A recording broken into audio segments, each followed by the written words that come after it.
ফেরাউনের নাম আপনারা অনেকেই শুনেছেন, ফেরাউন শুনেছেন, কিন্তু ফেরাউনের নাম অনেকে আপনারা জানেন না। ফেরাউন তার আসল নাম নয়।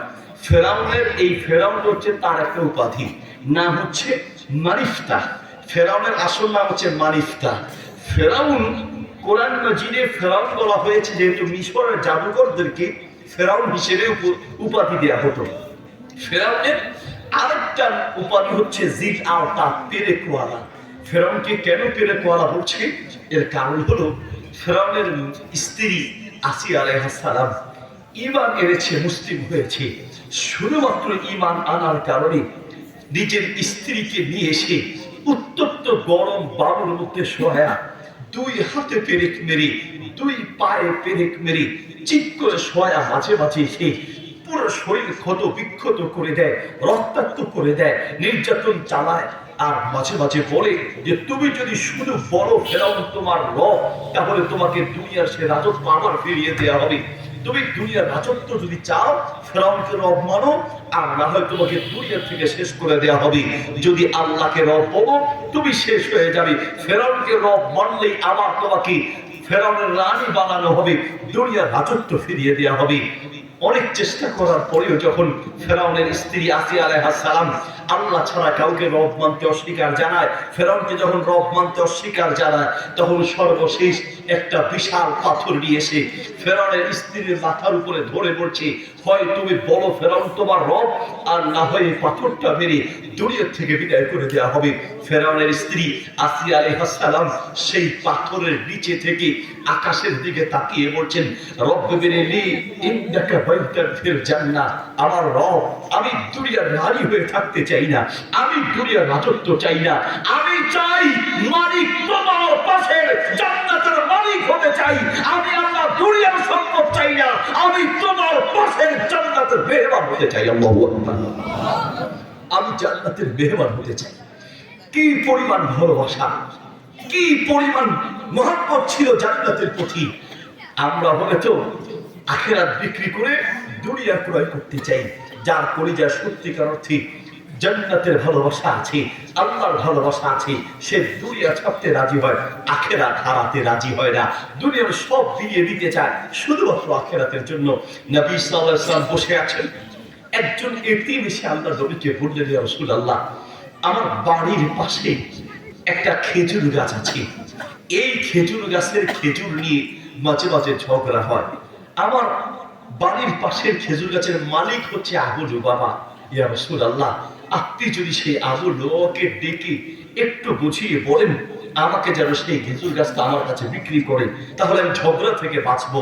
রাসূল সাল্লাল্লাহু আলাইহি ওয়াসাল্লাম আবু লুবাবাকে ডাকলেন, ডেকে বললেন, শোনো, এতিম একটু আবদার করেছে, তার কাছে খেজুর গাছটা বিক্রি করো, আল্লাহ এর বিনিময়ে তোমাকে জান্নাতের মেহমান বানিয়ে দিবেন, জান্নাতি খেজুর গাছ দিবেন। আবু লুবাবা বলছে, ইয়া রাসূলুল্লাহ, কুলতু লাহু, আমি তাকে বলেছি আমি এই খেজুর গাছ বিক্রি করব না। অনেক বলার পরেও রাজি হয় নাই। নবী সাল্লাল্লাহু আলাইহি ওয়াসাল্লাম অনেক রিকোয়েস্ট করার পরেও যেহেতু রাজি হয়নি, পাশে থেকে আবু তাহাদা শুনলেন। শুনে আল্লাহ রাসূলকে বললেন, ইয়া রাসূলুল্লাহ, আবু লুবাবা তো রাজি হয় নাই, চলে গেল। এই খেজুর গাছ এতিমকে দিলে জান্নাতের জান্নাতি খেজুর গাছ পাওয়া যাবে, জান্নাতের মেহমান হওয়া যাবে।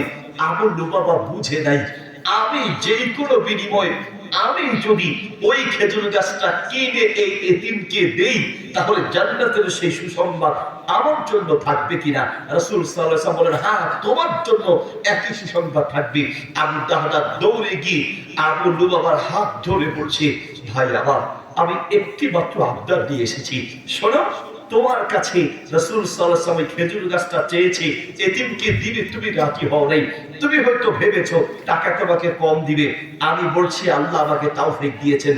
কত লাগবে তোমার বলো, যা চাও, যত টাকা চাও, চাইতে দেরি হবে, আমি দিতে দেরি হবে না। কত হলে বিক্রি করবে বলো?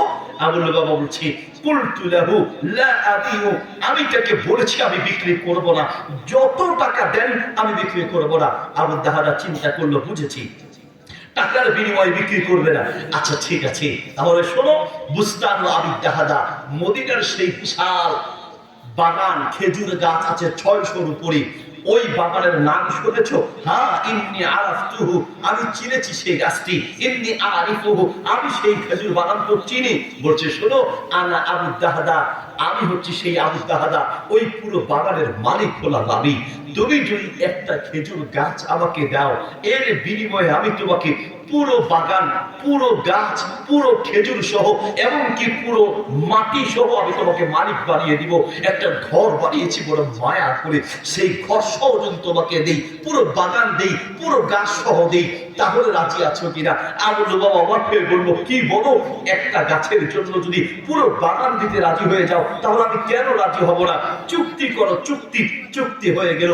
রাসূল সাল্লাল্লাহু আলাইহি ওয়াসাল্লাম দৌড়ে গিয়ে রাসূল সাল্লাল্লাহু আলাইহি ওয়াসাল্লামের কাছে গিয়ে দৌড়ে গিয়ে রাসূল সাল্লাল্লাহু আলাইহি ওয়াসাল্লামকে আবু দাহদা বললেন, ইয়া রাসূলুল্লাহ, আমি আবু লুবাবার কাছ থেকে ওই খেজুর গাছটা কিনেছি, এই যে চুক্তি হয়েছে, দেখেন আপনি এতিমকে গাছটা দিয়ে দেন, আর এর বিনিময়ে বলেন আমার জন্য জান্নাত থাকবে কিনা। রাসূল সাল্লাল্লাহু আলাইহি ওয়াসাল্লাম অবাক হয়ে বললেন, সাহাবী আবু দাহদা, তুমি ওই গাছটা কি করে নিলে?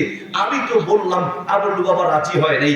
আবু দাহদা বলছে, ইয়া রাসূলুল্লাহ, আবু লুবাবার একটু গাছের লোভ আছে, ওই গাছের লোভের কারণে সে বিক্রি করতে রাজি হয় নাই। আমি এই একটা গাছ নিতে গিয়ে পুরো বাগান, পুরো জমি, পুরো মাটি, ঘর সহ আমি দিয়ে দিয়েছি। রাসূল সাল্লাল্লাহু আলাইহি ওয়াসাল্লাম বললেন, আবু দাহদা, তোমার জন্য শুধুমাত্র জান্নাত নয়, জান্নাতের স্পেশাল মেহমানদারি তোমার জন্য থাকবে। আল্লাহু আকবার।